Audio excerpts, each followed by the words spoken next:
Hello! Thank you for your interest in Richard Carlson's book, I'm in the Tub Gone. In order to receive your free audiobook bonus, please follow these simple steps. First, before you go to Amazon, be sure you copy the email address below. Second, once you have purchased your new ebook, forward your confirmation email to bonus@richardjamescarlson.com. Lastly, you will be emailed your free audio version of this unique book, I'm in the Tub Gone. Introduction.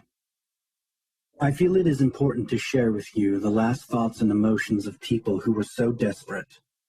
They were filled with anger, hate, emotional pain, financial problems, addiction, and in some cases physical pain or mental illness, but they took their own life to end that pain. Could it have been avoided? We will never know. Could we have seen the signs? Maybe. In all cases, a suicide death of a loved one leaves the survivors with feelings of guilt, depression, anger, loneliness, fear, and helplessness. They have now passed it on to their loved ones, and in some cases provided others with an escape for their own pain by offering suicide as a way out. It is not a way out. It is wrong. When you deal with physical pain and mental illness, the job gets tougher. You have fewer tools, and there is less to offer this person in their time of grave distress. They must always keep going and never give up. As a negotiator, I have talked with a number of potential suicide victims. In some cases, they have taken their life while I was present. Believe me, it is a very tough time in the life of a negotiator to have another person die in front of you. It will live with you forever. You must feel that you have given your all to prevent it. Negotiators can very often feel the effects of post-trauma stress when a person chooses to perform the act in their presence. Keep in mind, I am not a psychiatrist or a psychologist. I am only a police officer who has had to deal with this problem from a practical standpoint, and usually under emergency conditions. Many of the people I have talked with were under the influence of drugs or alcohol, in many cases both. As a negotiator, we have rules and regulations to follow. We are controlled by policy, law, and the administration of the agency. I can't share with you all of the working tools of the trade. There are things that the average person can do to help. Be a good listener and show a little compassion for your fellow human beings. We are not all blessed with the same talents. Life is a lot harder for some people. The old saying, if you don't have anything nice to say, don't say anything at all, goes a long way. Don't add to a problem by using physical force or anger. Offer assistance and solutions. There are so many options in every community, and you may be the one to point out the direction to a person in grave distress. It won't hurt. At least give it a try. You may just save a life.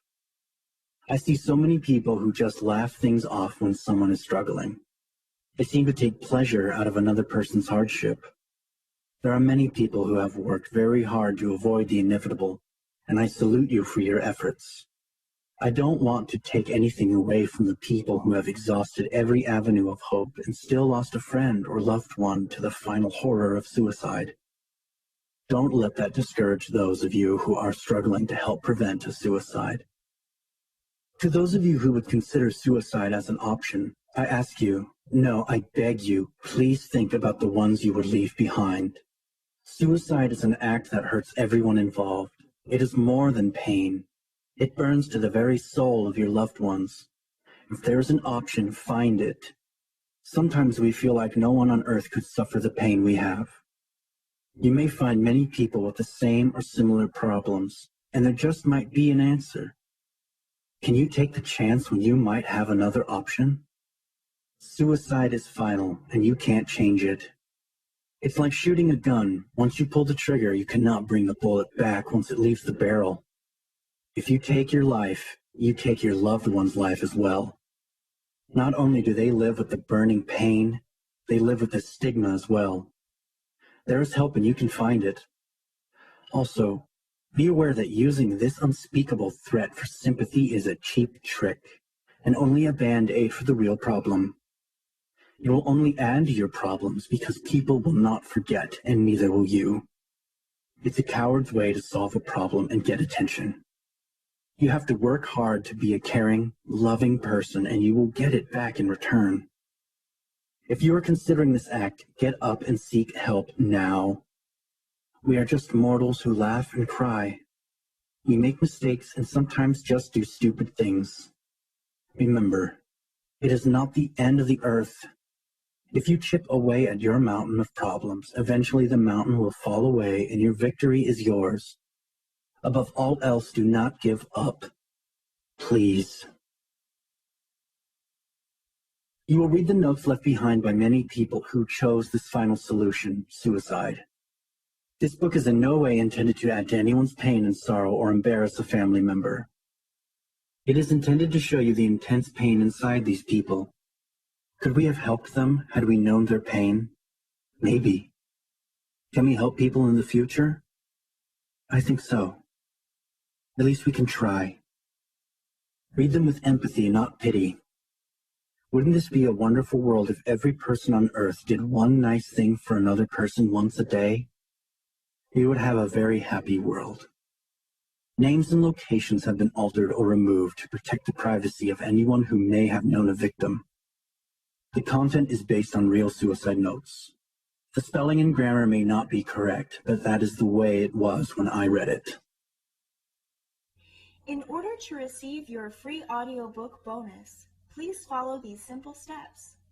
First, before you go to Amazon, be sure you copy the email address below. Second, once you have purchased your new ebook, forward your confirmation email to bonus@richardjamescarlson.com.